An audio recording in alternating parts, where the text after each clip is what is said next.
Ok, tai dabar in versus at, ar ne? Mes jau turėjome pamoką, kur mokėmės laiko prielinksnius, ar ne? Tai buvo on, in, at, ar ne?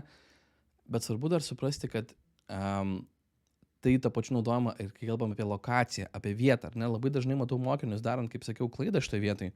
Dėl to norėjau šitą pamoką dar sykį prasibėgti, dar sykį geriau išaiškinti šitą skirtumą tarp in versus at, ar ne? Kad jums būtų lengviau suprasti. Tai pakartosim ir laiką, ir tuo pačiu pakartosim ir lokaciją, ar ne? Tai pavyzdžiui, jeigu kalbame apie lokaciją, location yra žodis, ar ne? Location. Tai tarkim, in yra tikslu. Tai pavyzdžiui, bet vėlgi tai ne visada galioja, yra išimčių. Bet jeigu imsim tiesiog kaip skirtumą, tai in yra tikslu, at yra bendra. In tikslu, at bendra. Tai dabar, pavyzdžiui, darbe arba savo ofise būtų at work arba in my office. Ar ne? Žiūrėkit skirtumas. Tai reiškia darbe, tai reiškia aš esu darbe. Tai reiškia bet ką. Aš gali būti, kad važiuoju automobiliu, ar ne, pas klientą.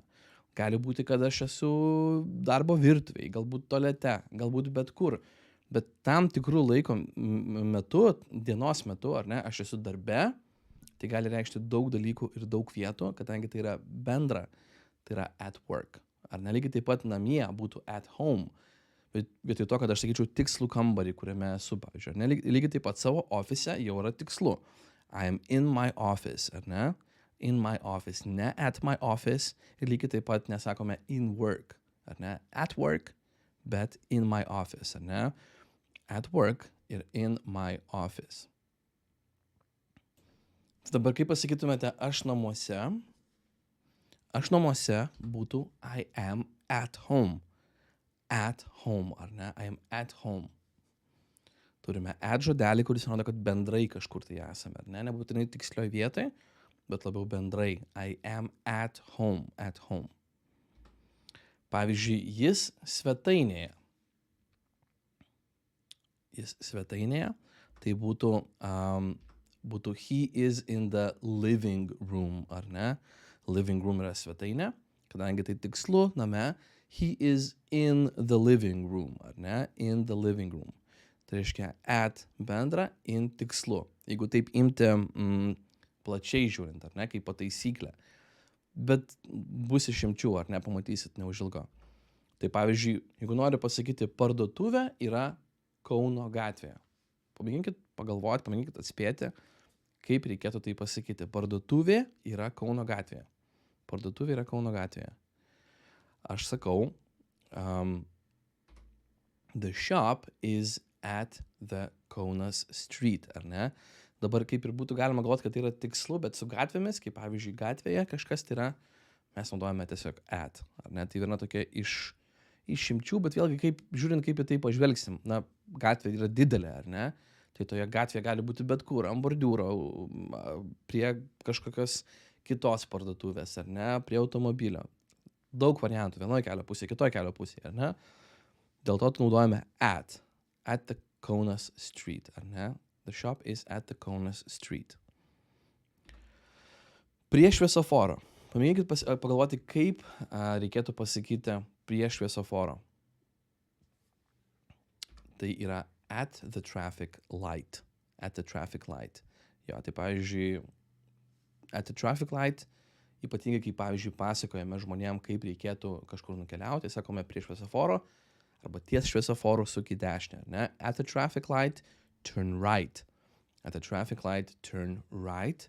Arba at the traffic light, turn left. Tai prie šviesoforo, kažkokia, kadangi tai jau yra tokia, irgi, vėlgi mes galim sakyti, kad tai yra bendrinė, tikslesnė vieta, bet jinai yra tokia kaip ir bendrinė, jūs galite bet kurioje pusėje būti iš tikrųjų, ar ne? Tai jau kai kalbam apie tokias specifinės vietas, ypatingai gatvėje kažkur, tai at the traffic light naudojam. Pavyzdžiui, vandenyno dugne, jeigu norėsit sakyti, ar ne? Ypatingai dugne kažko, tai pavyzdžiui, ar ne?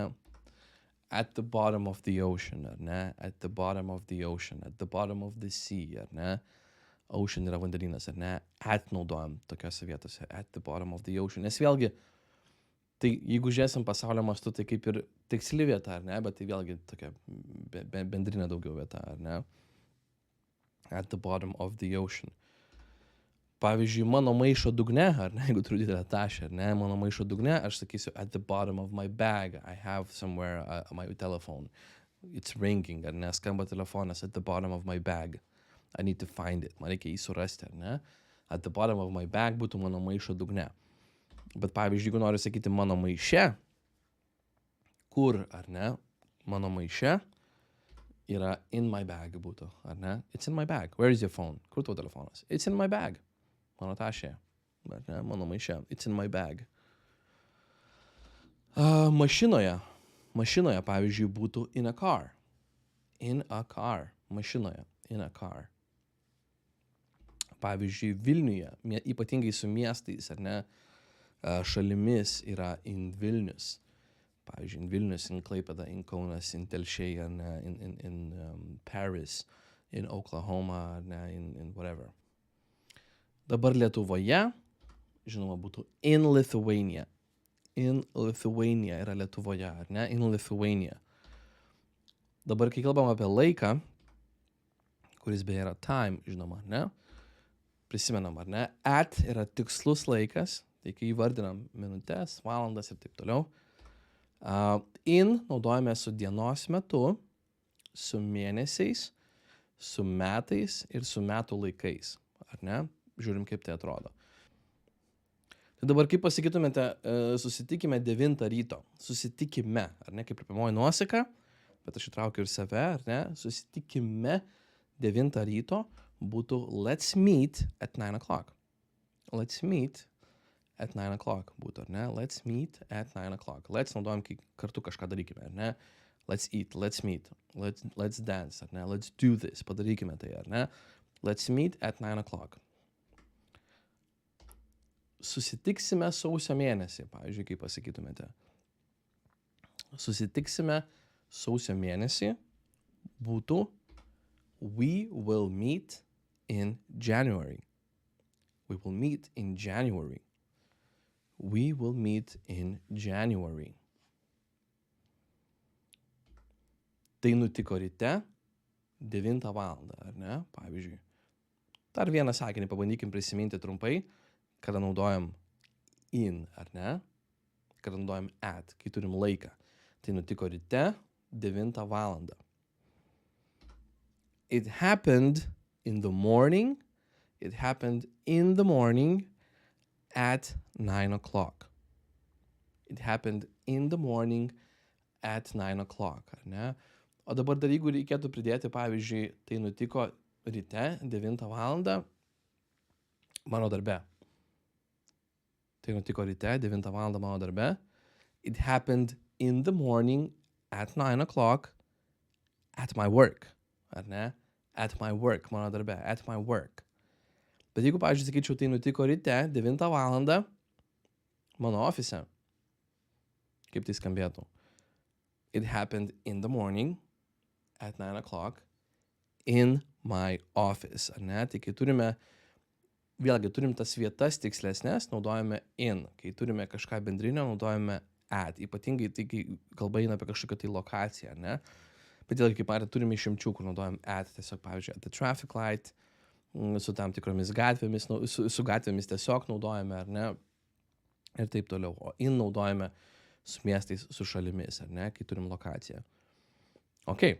Tai tokia ta tema, tiesiog norėjau trumpai priminti šitoj pamokoje, kad užfiksuoti in ir at, kad tos klaidos mes daugiau stengsimės nebedaryti, kaip visada bus namų darbai sekančiai pamokoje pasitikrinami, bus įkelti, kad galėtumėt juos pasidaryti. Tai ačiū, kad žiūrit, ačiū, kad esate, jeigu turit klausimų, būtinai juos rašykit, viską pasistengsiu atsakyti ir pasimatom jau kitoje pamokoje. Iki.